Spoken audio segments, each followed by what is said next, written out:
Bigyan ko lang kayo ng update tungkol kay Police Brigadier General Nicolas Torre. Ah, sa post ng News 5, posted 2 hours ago. Ito, basahin ko ha. Balak ni Philippine National Police Criminal Investigation and Detection Group CIDG Director Police Brigadier General Nicolas Torre III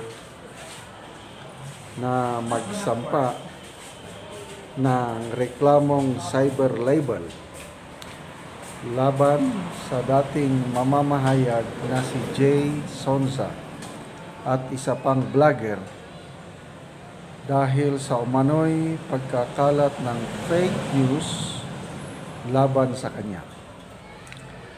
Ayon kay Torre, isa umano si Sonza sa mga nagpakalat ng peking larawan niyang nakaratay sa ospital.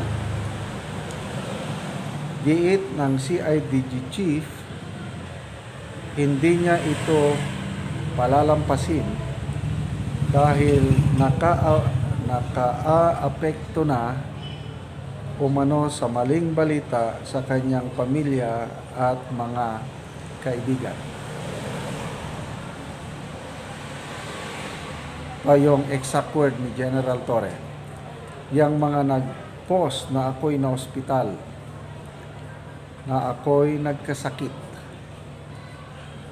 I am going to file a cyber libel case against them kasi ang tinatamaan kasi yung pamilya ko.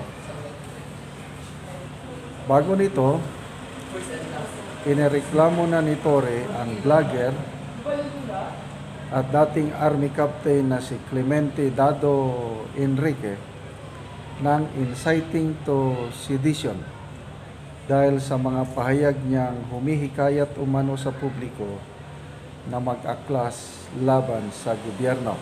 So, News 5 by Brian Castillo. So, yun po ang balita. Okay, so may vlogger nga akong nakita ko ang kanyang caption, thumbnail na yun nga na hospital daw si General Torre.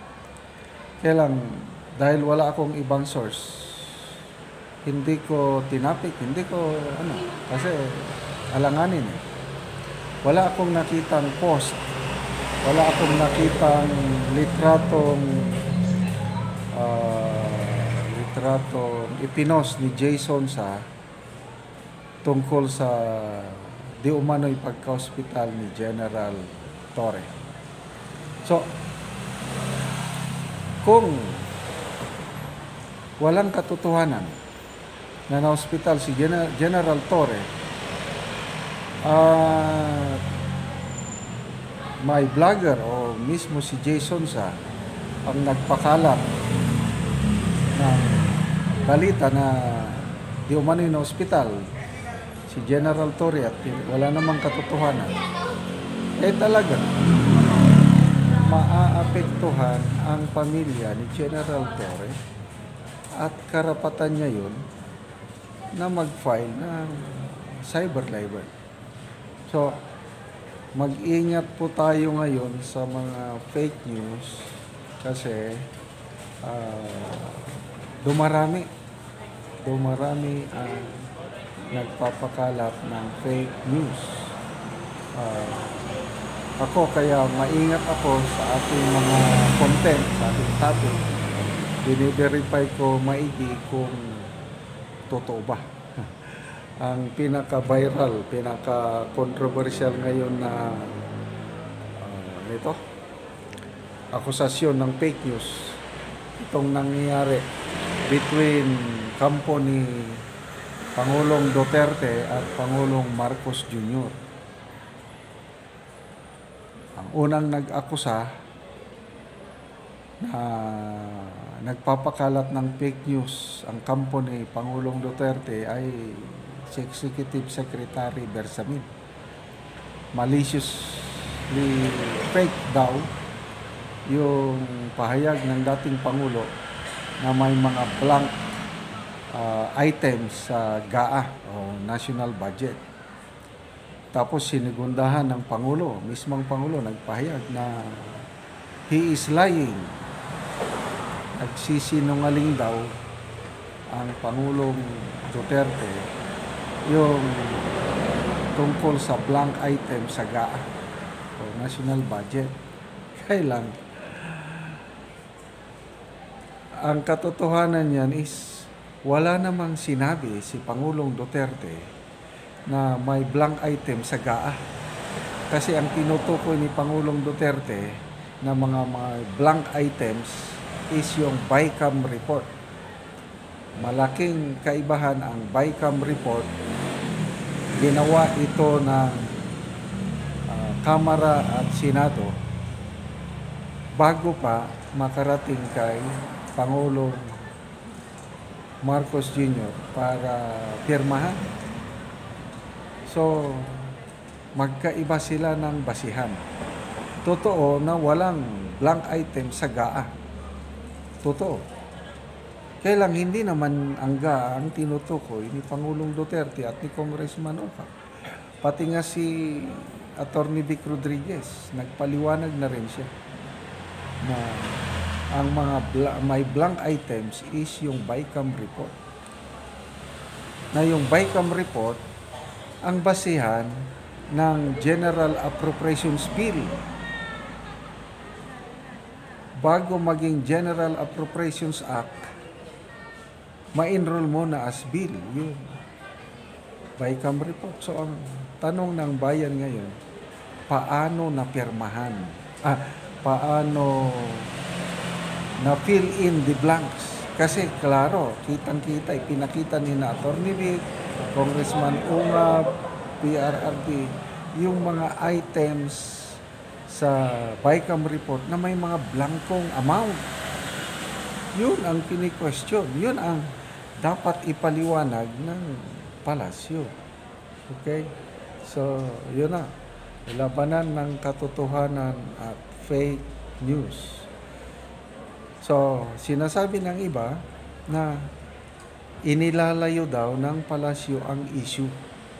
Instead na ang sumagot, ang dapat sumagot sa issue ay yung mga kongresista at senador. Si Senator Grace po bilang chairman ng Committee on Finance at si Congressman Saldico sa Kamara bilang chairman ng Committee on Appropriations, sila ang dapat sumagot sa issue. Bakit may blanco doon sa BICAM report? Ang isang nakikisawsaw, yung isang USEC ng DBM, USEC Gades, na usual practice na daw yun ng BICAM. Anong credibility ng isang undersecretary ng DBM na usual practice na daw yun na hindi naman siya kasama doon sa deliberation? So, mas kapanipaniwala si Congressman Ungab dahil trabaho niya yun. Matagal na siyang congressman, alam niya yung kalakaran, alam niya yung mga pangyayari sa BICAM.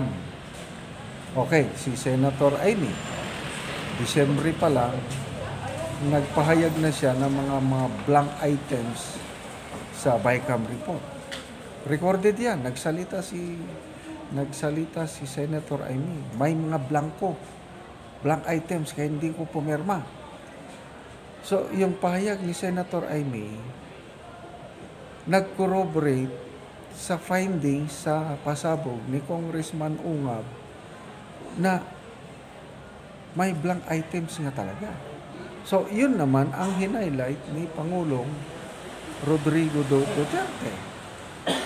Biglang sumagot pa naman itong si Executive Secretary Bersamin na maliciously fake yung si dating Pangulong Duterte kasi wala namang blank item sa GAA. Nako, ang layo naman.